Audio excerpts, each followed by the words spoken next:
Hello student, मैं मोहित तोमर आप सभी का आपके प्यारे यूट्यूब चैनल में स्वागत करता हूं।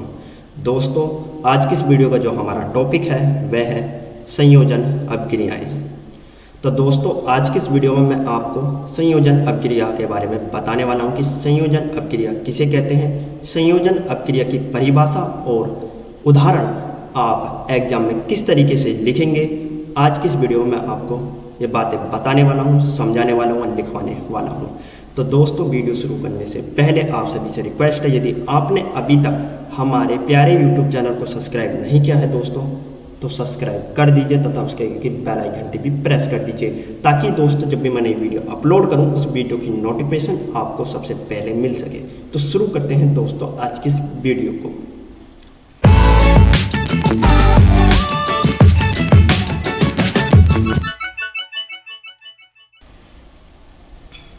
तो दोस्तों, आपको हेडिंग डालनी है संयोजन अपक्रियाएं। क्या हेडिंग डालनी है दोस्तों? संयोजन अपक्रियाएं।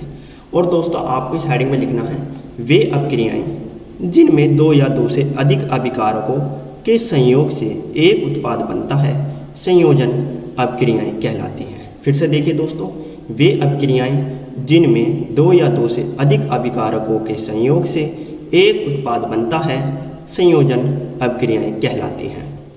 अब दोस्तों, इस परिभाषा में आपको दो शब्दों पे ध्यान देना होगा। कितने शब्दों पे? दो शब्दों पे। पहला शब्द है अभिकारक और दूसरा शब्द है उत्पाद। यदि दोस्तों आपने ये दो शब्द समझ लिए कि अभिकारक और उत्पाद है क्या, किन्हें कहते हैं अभिकारक और उत्पाद, तो दोस्तों आपको संयोजन अपक्रिया अच्छे से समझ में आ जाएगी कि संयोजन अपक्रिया किसे कहते हैं, आखिर होती क्या संयोजन अपक्रिया। बस दोस्तों, आपको ये दो शब्द अच्छे से समझने हैं, अभिकारक और उत्पाद। पहले हम अभिकारक के बारे में जान लेते हैं कि अभिकारक किसे कहते हैं, होता क्या अभिकारक। दोस्तों, जो तत्व या यौगिक रासायनिक अपक्रिया में भाग लेता है उसे हम अभिकारक कहते हैं। जो तत्व या यौगिक रासायनिक अपक्रिया में भाग लेता है उसे हम क्या कहते हैं? अभिकारक कहते हैं। जैसे दोस्तों सोडियम, क्लोरीन, ऑक्सीजन, हाइड्रोजन, ये जितने भी तत्व हैं, यदि ये रासायनिक अपक्रिया में भाग लेंगे तो इन तत्वों को हम क्या कहेंगे? अभिकारक कहेंगे। क्या कहेंगे दोस्तों? अभिकारक कहेंगे। और दोस्तों, जब दो या दो से अधिक अभिकारकों के संयोग से एक नया पदार्थ बनता है, एक नया पदार्थ बनता है, उस पदार्थ को हम कहते हैं उत्पाद। उस पदार्थ को क्या कहते हैं दोस्तों? उत्पाद। अब दोस्तों, आप अभिकारक और उत्पाद को संयोजन अपक्रिया के एक उदाहरण से समझिए, तब आपको अच्छे से समझ में आ जाएगा कि अभिकारक किसे कहते हैं, उत्पाद किसे कहते हैं। ठीक है, जैसे दोस्तों ये हमारा संयोजन अपक्रिया का एक उदाहरण है। ठीक है, सोडियम और क्लोरीन। तो दोस्तों, सोडियम जो और क्लोरीन है, ये दो तत्व हैं। ये क्या है? दो तत्व हैं। और ये दो तत्व रासायनिक अपक्रिया में भाग ले रहे हैं। किसमें भाग ले रहे हैं? रासायनिक अपक्रिया में भाग ले रहे हैं। ठीक है, तो जो तत्व रासायनिक अपक्रिया में भाग लेता है उसे हम क्या कहते हैं? अभिकारक कहते हैं। क्या कहते हैं दोस्तों? अभिकारक कहते हैं। सोडियम और क्लोरीन क्या है हमारा दोस्तों? अभिकारक है। तो दोस्तों, आपको अभिकारक तो समझ में आ गया कि अभिकारक किसे कहते हैं। ठीक है, अब दोस्तों उत्पाद समझिए, उत्पाद किसे कहते हैं।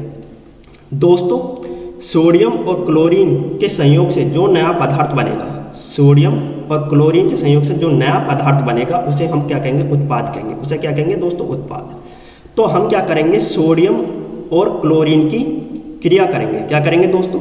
सोडियम और क्लोरीन की क्रिया करेंगे। तो कैसे क्रिया करेगी सोडियम और क्लोरीन? ठीक है, तो दोस्तों देखिए, क्रिया करने के लिए आपको दो बातों का पता होना चाहिए। आपको पहले तो सोडियम और क्लोरीन की संयोजकता पता होना चाहिए।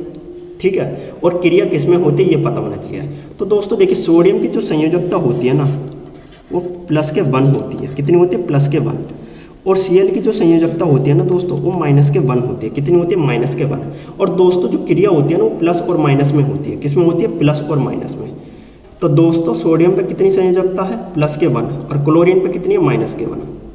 ठीक है, तो दोस्तों जब मैं सोडियम और क्लोरीन की क्रिया करूँगा तो +1 की संयोजकता किससे कट जाएगी? -1 संयोजकता से कट जाएगी, क्योंकि जो क्रिया होती है वो प्लस और माइनस में होती है। सोडियम के पास +1 संयोजकता है, क्लोरीन के पास -1 संयोजकता है। तो जब मैं सोडियम और क्लोरीन की क्रिया करूँगा तो सोडियम की +1 संयोजकता क्लोरीन की -1 संयोजकता को काट देगी और हमारा बन जाएगा दोस्तों NaCl। क्या बन जाएगा दोस्तों? NaCl, sodium chloride. Sodium chloride. NaCl को हम क्या कहते हैं दोस्तों? Sodium chloride.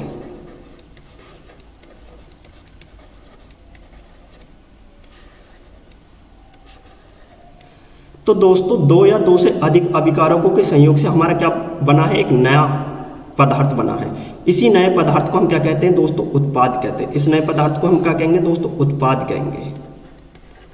क्या कहेंगे दोस्तों, उत्पाद कहेंगे। तो सीधी सीधी परिभाषा है, वे अभिक्रियाएं जिनमें दो या दो से अधिक अभिकारकों के संयोग से एक उत्पाद बनता है उसे हम क्या कहते हैं दोस्तों, संयोजन अभिक्रिया कहते हैं। क्या कहते हैं दोस्तों, संयोजन अभिक्रिया कहते हैं। तो दोस्तों सोडियम और क्लोरीन हमारे दो तत्व हैं, इन्हें हम क्या कहते हैं, अभिकारक कहते हैं। इन दोनों तत्वों के अभिकारकों के संयोग से एक हमारा नया पदार्थ बना है, एक उत्पाद बना है जिसका नाम है सोडियम क्लोराइड। इसी को हम क्या कहते हैं, उत्पाद कहते हैं। तो दोस्तों ये है हमारा संयोजन अभिक्रिया का उदाहरण जो मैंने आपको यहाँ समझाया, ठीक है।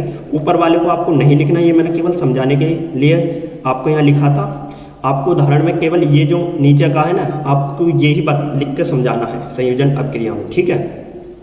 तो दोस्तों मेरे हिसाब से आपको समझ में आ गया होगा कि संयोजन अभिक्रिया किसे कहते हैं। संयोजन अभिक्रिया की परिभाषा एग्जाम में किस तरीके से आपको लिखनी है, ठीक है, और उदाहरण आपको किस तरीके से लिखना है। फिर मैं आपको एक बार संयोजन अभिक्रिया की परिभाषा अच्छे से समझा देता हूँ। देखिए दोस्तों, मैंने परिभाषा सेम उसी तरीके से लिखी है जिस तरीके से मैंने संयोजन अभिक्रिया का आपको उदाहरण समझाया। वे अभिक्रियाएं जिनमें दो या दो से अधिक अभिकारकों के संयोग से एक उत्पाद बनता है संयोजन अभिक्रियाएं कहलाती हैं, ठीक है। संयोजन अभिक्रियाएं कहलाती हैं।